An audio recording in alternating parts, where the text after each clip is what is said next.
최연석 박사입니다. 저는 평생 동안 로켓에 관심을 갖고 우리나라 전통 로켓인 신기전에서부터 최근에 발사에 성공한 누리호의 시작까지 제가 항공우주연구소에서 연구를 했습니다.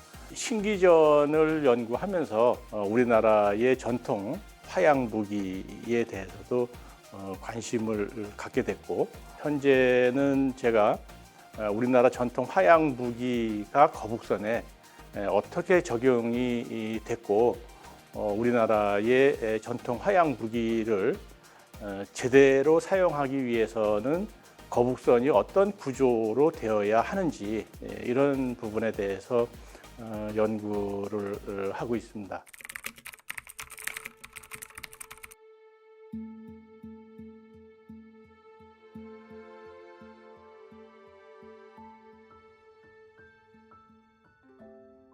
우리나라의 이 전투함, 바다에서 사용되는 이 전투함은 최무선 장군이 1377년에 고려 말에 개발을 했다는 것은 아마 다 알고 계실 겁니다. 화포를 우리나라 최초로 개발을 한 다음에 그 화포를 아주 잘 활용하기 위해서 배에서도 대포를 사용하기 시작을 했습니다.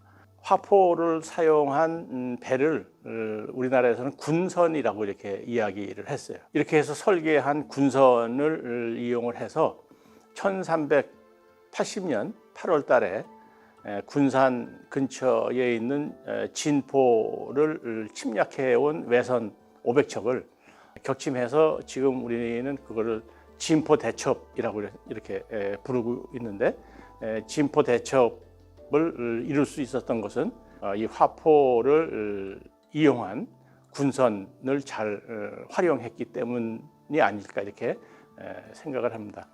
물론 역사 기록에는 진포대첩에서 그 500척의 외선을 무찌를 수 있었다는 구체적인 것은 없습니다. 제가 화포를 연구를 해보니까 그 당시에 제일 큰 화포가 길이가 1m 90 정도 되는 나무로 만든 화살을 쏘는 이런 구조로 되어 있습니다. 외선에 접근을 해서 길이가 1m 90대는 이런 그 큰 화살, 대전을 발사를 해서 적선의 몸통에 큰 구멍을 내고 적선을 격침시키는 이런 형태의 전투를 했을 것으로 생각이 됩니다. 진포대첩 당시에는 500척의 외선들이 아마 이런 만 같은 데에 전부 이제 이렇게 모여 있지 않았을까 싶은 생각이 들어요. 우리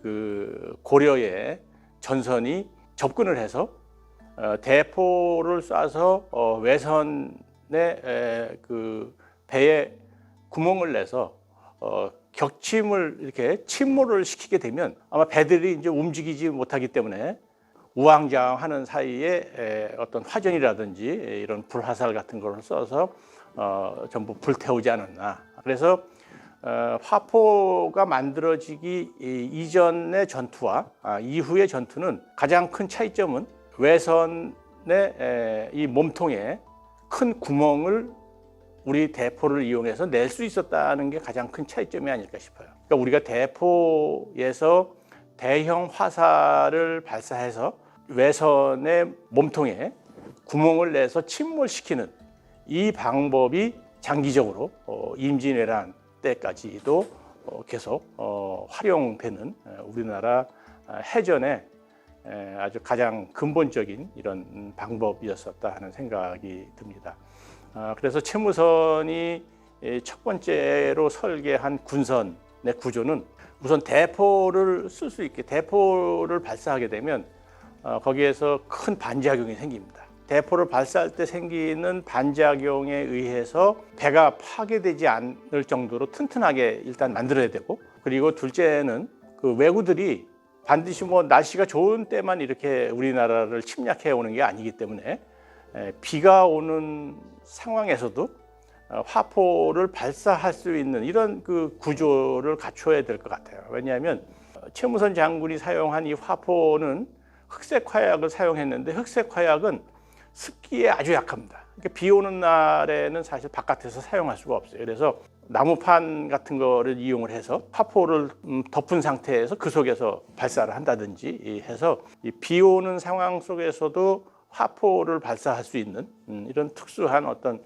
구조를 그 당시에 갖추고 있지 않았을까 하는 생각을 합니다. 그래서 이런 형태의 군선이 우리나라 고려 말서부터 조선 시대 때 사용된 이런 전통적인 전투함의 구조였을 것으로 이렇게 생각이 되고, 길이는 옛날 우리 전통 배의 크기는 제일 밑바닥의 그 길이를 보통 이야기하는데 40척 정도, 40척이면은 1척이 30cm니까 거의 한 12m 정도 되는 이런 배를 그 당시에 사용했을 것으로 이제 이렇게 추측이 됩니다. 이런 형태의 채무선이 설계를 한 우리나라 최초의 이런 군선은 조선시대 때 태종 때에는 이 군선에 뚜껑을 씌워서 우리나라 최초의 거북선이 태종 때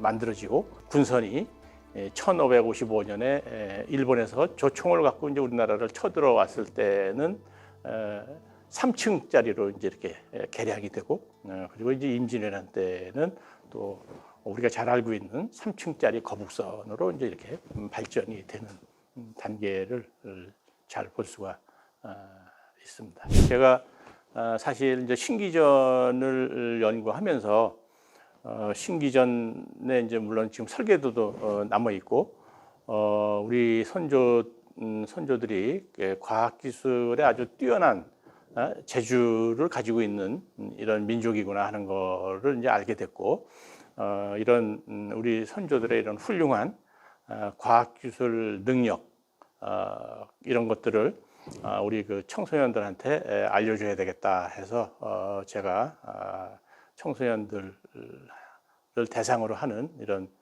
강연을 많이 해왔고, 우리 민족이 과학기술에 아주 타고난 이런 재주가 있는 민족이기 때문에 우리 청소년들이 앞으로 이 과학기술 분야에 많은 관심을 갖고 또 진출했으면 하는 이런 바람 때문에 이런 활동을 계속하고 있습니다. 제가 청소년들 만나서 특히 신기전을 어떻게 찾게 됐는지, 사실 신기전을 이제 찾게 된 이유는 채무선이 화약 무기를 만들었다 하는 거를 이제 제가 학교에서 수업 시간에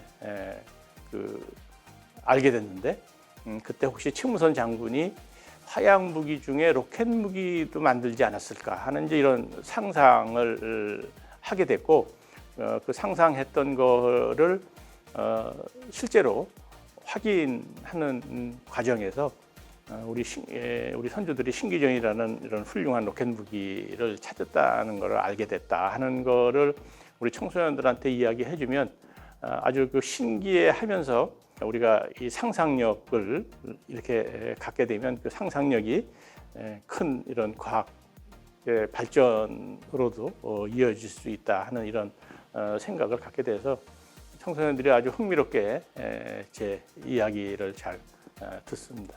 임진왜란 때 우리 선조 이순신 장군이 사용을 해서 23전 23승을 했던 이 거북선의 실제적인 구조가 어떻게 생겼느냐, 이 진실을 밝히기 위해서 연구를 하고 있는데, 이 연구하는 과정에서 그러면 최무선 장군이 처음 만드는 이런 그 군선은 어떤 구조로 생겼을까? 왜냐하면 이런 어떤 과학기술이라는 것이 계속 단계적으로 이렇게 발전을 하기 때문에 채무선이 만들었던 군선의 구조를 밝히는 것도 결국은 이순신 장군이 사용했던 거북선의 구조를 밝히는 데도 아주 영향이 있기 때문에 앞으로도 이 거북선에 대한 연구는 계속 진행을 해서 곧 여러분들한테 좋은 소식을 전달해 드릴 수 있을 것이라고 생각이 됩니다.